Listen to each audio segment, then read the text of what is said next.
आसान है। Please sir.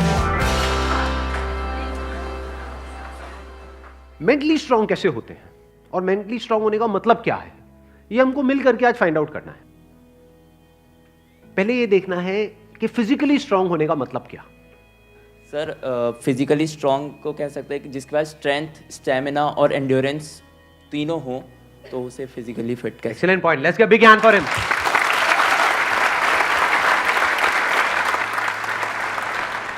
क्या हम ये कह सकते हैं उसकी मसल स्ट्रांग हो? हाँ, क्योंकि कुछ भी लिफ्ट करने के लिए, सही। वेट उठाने के लिए मसल्स का स्ट्रांग होना जरूरी है। मसल्स वीक होंगी तो आप नहीं कर पाओगे, हाँ। है ना। जो ओवरऑल स्ट्रक्चर है उसमें बोन्स भी आ गई, मसल्स भी आ गई, वो स्ट्रांग होनी चाहिए। उसको हम फिजिकल स्ट्रेंथ बोल सकते हैं। अभी यही फंडे जो हम फिजिकल में देख रहे हैं, इसी को मेंटली देख करके और फिर समझने की कोशिश करेंगे स्टेप बाय स्टेप कि उसका मतलब क्या। कि फिजिकल स्टेमिना तो हमको समझ आता है कि फिजिकली हम जल्दी ना थके। कोई बंदा है उसने थोड़ा बहुत काम किया एकदम से थक गया तो इसका मतलब फिजिकली स्ट्रांग नहीं है। जैसे बहुत लोग होते हैं, जैसे ही अपनी फिजिकल ट्रेनिंग करते हैं, कुछ भी करते हैं, हल्का सा भी दर्द होता है तो छोड़ देते हैं, छुई मुई टाइप के, है ना। तो बड़ा दर्द हो रहा है, भाई दर्द नहीं होगा तो बनेगी कैसे, है ना। Right sir. तो हल्का सा भी कुछ होता है तो छोड़ देते हैं, एंड्योर नहीं कर पाते हैं पेन को।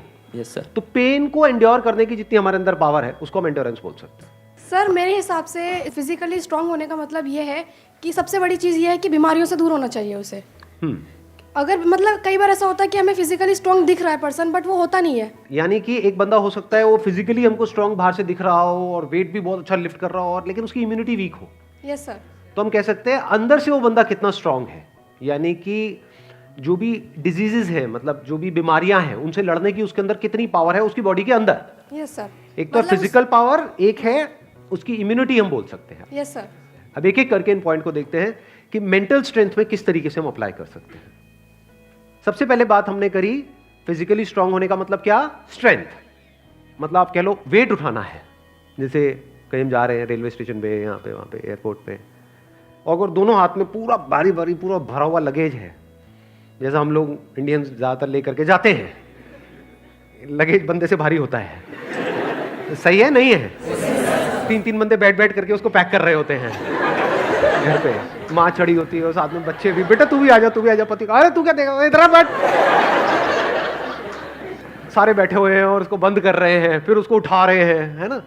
तो कहने का मतलब है कि अगर आपकी मसल स्ट्रांग है तो आप उठा लोगे, एफर्टलेसली उठा लोगे। इसी को तो फिजिकल स्ट्रेंथ कहेंगे। एक है बहुत एफर्ट लगा के आपको कोई छोटा सा काम करना पड़ रहा है, एक है बहुत बड़ा काम भी आप कर रहे हो बिना किसी एफर्ट के। क्यों? क्योंकि आपकी बॉडी स्ट्रांग है, आपकी मसल स्ट्रांग है। बिल्कुल इसी तरह से थिंकिंग मसल्स, यानी कि कोई प्रॉब्लम आई तो आप ये देख सकते हो आपकी थिंकिंग मसल्स कैसी है, बेस्ड अपॉन कि आपका रिएक्शन कैसा है जब कोई आपकी लाइफ में प्रॉब्लम आती है।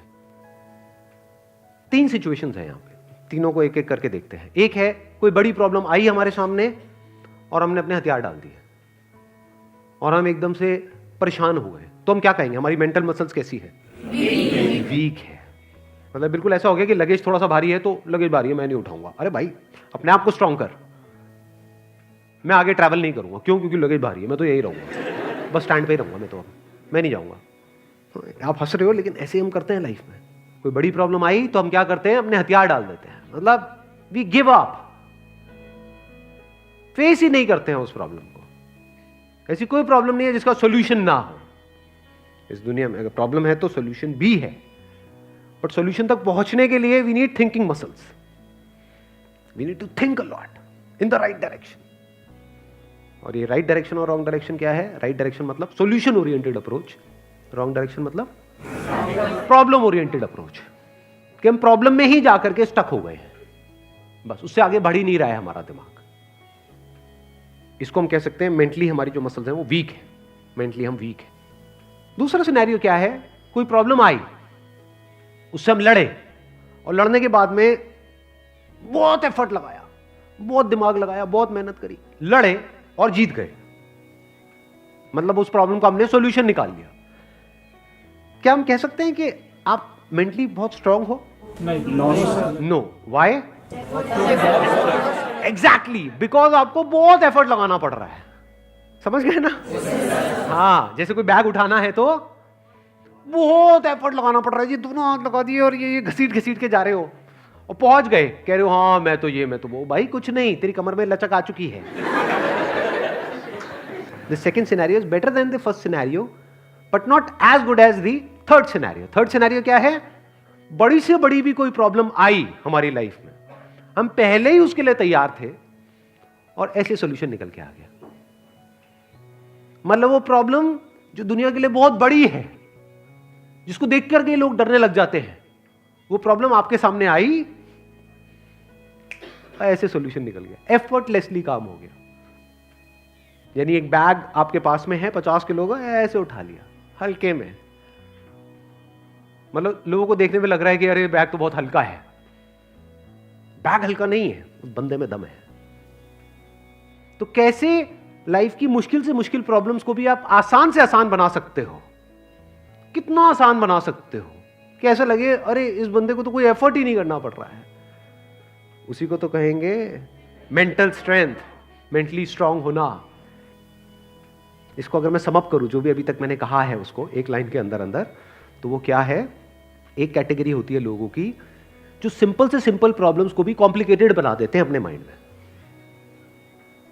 99% लोग ऐसे ही हैं इस दुनिया में। सिंपल सी प्रॉब्लम है, कुछ भी नहीं, उसको भी इतना कॉम्प्लिकेटेड किया हुआ है जैसे पता नहीं क्या हो गया, हवा बना दिया है पूरा का पूरा।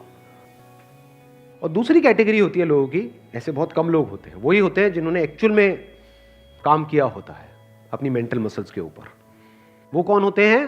जो कॉम्प्लिकेटेड से कॉम्प्लिकेटेड प्रॉब्लम्स होती हैं उनके सामने, जिसको देख करके ही बंदा कहे अरे यार ये तो बहुत कॉम्प्लिकेटेड है, उसको भी सिंपल बना देते हैं। जैसे फॉर एग्जांपल आपकी कोई रिलेशनशिप है किसी के साथ में और वहां पे बहुत क्लैशेस चल रहे हैं, बहुत मेजर कुछ इश्यूज हो रहे हैं। एक तो ये आपस में हम लड़ते मरते रहे कुत्ते बिल्ली की तरह, जैसे ज्यादातर घरों में होता है। उसका कोई सोल्यूशन निकल पाएगा कभी भी? नहीं। तो हमें क्या करना होगा? समझना होगा इस रिलेशनशिप में प्रॉब्लम है क्या। अज्यूम नहीं करना है पहले से कि प्रॉब्लम उसमें है या प्रॉब्लम मुझ में ही है। ये भी एक विक्टिम मेंटालिटी होती है, मेरे में ही कमी है, वो तो सब सही है बस मेरे में ही कमी है जी। ये भी बड़ी गंदी मेंटालिटी होती है, विक्टिम मेंटालिटी। या फिर तुझ में प्रॉब्लम है, मैं सही हूं तू गलत है। तो पर्सन को ना देखा जाए कि वो या वो, प्रॉब्लम को समझा जाए। प्रॉब्लम एग्जैक्टली क्या हो रही है रिलेशनशिप, वो जो क्लैश हो रही है उसकी जड़ क्या है, उसका कॉज क्या है। अगर वो हमको समझ आ जाता है बारीकी से, तो क्या वो प्रॉब्लम जड़ से ठीक नहीं हो जाती? और अगर हम उसको ना समझे और ऊपर ऊपर से ठीक करने की कोशिश करें, क्या वो कभी भी ठीक हो सकती है? कोई भी मिल करके क्या उसको ठीक करवा सकता है उस प्रॉब्लम को? जैसे दो लोगों के बीच में प्रॉब्लम हो रही है, कोई तीसरा आ जाए उनके बीच में मीडिएटर बन करके, मैं सॉल्व करवा दूंगा तुम्हारी प्रॉब्लम, तो कुछ देर के लिए तो समझौता करा सकता है, लेकिन अगर परमानेंट उसका सोल्यूशन चाहिए तो वो कैसे होगा? या तो दोनों को या दोनों में से किसी एक को बारीकी से समझना होगा नेचर ऑफ प्रॉब्लम क्या है। And that could be very simple. समझ गए? मतलब लगता क्या है, ये स्पेशली जो रिलेशनशिप्स की जो प्रॉब्लम्स होती है वो बहुत ही कॉम्प्लिकेटेड होती है, एक्सट्रीमली कॉम्प्लिकेटेड। समझ ही नहीं आ रहा था क्या करें क्या ना करें। कई बार होता है कि बहुत ही सिंपल होता है उसका सोल्यूशन। अगर मान लो मेरी किसी के साथ में रिलेशनशिप है, उसमें कोई प्रॉब्लम हो रही है, तो उसको बारीकी से ऑब्जर्व किया, अच्छा प्रॉब्लम हो क्यों रही है और इतनी बड़ी प्रॉब्लम क्यों हो रही है, उसकी जड़ क्या है। तो जब जड़ तक गया तो मैंने देखा कि अच्छा मैं कुछ इस तरह से बोलता हूं जहां से पूरा खेल शुरू होता है। अगर मैं ये ना बोलूं तो, और इसकी जगह ये बोल दूं तो क्या खेल अलग डायरेक्शन में नहीं चला जाएगा? दोनों का अंडरस्टैंडिंग होना बहुत जरूरी है। आप कह रहे हो दोनों की अंडरस्टैंडिंग होना बहुत जरूरी है। हाँ जी सर। ध्यान से समझना, अब ये प्रॉब्लम ओरिएंटेड अप्रोच है, सॉल्यूशन ओरिएंटेड अप्रोच है? ये प्रॉब्लम ओरिएंटेड अप्रोच है जिसका कोई दुनिया में सॉल्यूशन नहीं है। ये बिल्कुल ऐसा है कि सरकार को तो अपना काम अच्छे से करना चाहिए। ये जो चाहिए है ना, ये हम इंडियंस की नस नस में दौड़ रहा है। सड़कों पे सबको अपनी गाड़ी ढंग से चलानी चाहिए, रेड लाइट पे सबको रुकना चाहिए, ये होना चाहिए, वो होना चाहिए, यहाँ पे सफाई होनी चाहिए, दोनों को एक दूसरे को समझना चाहिए, जो कभी नहीं होगा। तो क्या हो सकता है, इसका सोल्यूशन क्या है? ये हो गई प्रॉब्लम ओरिएंटेड थिंकिंग कि हमारी लड़ाई की जड़ क्या है, मैं तो उसको समझता हूं वो मुझे नहीं समझती। समझ गए ना? आ गई ना प्रॉब्लम। जबकि सोल्यूशन क्या है? मुझे ही समझना है, खत्म।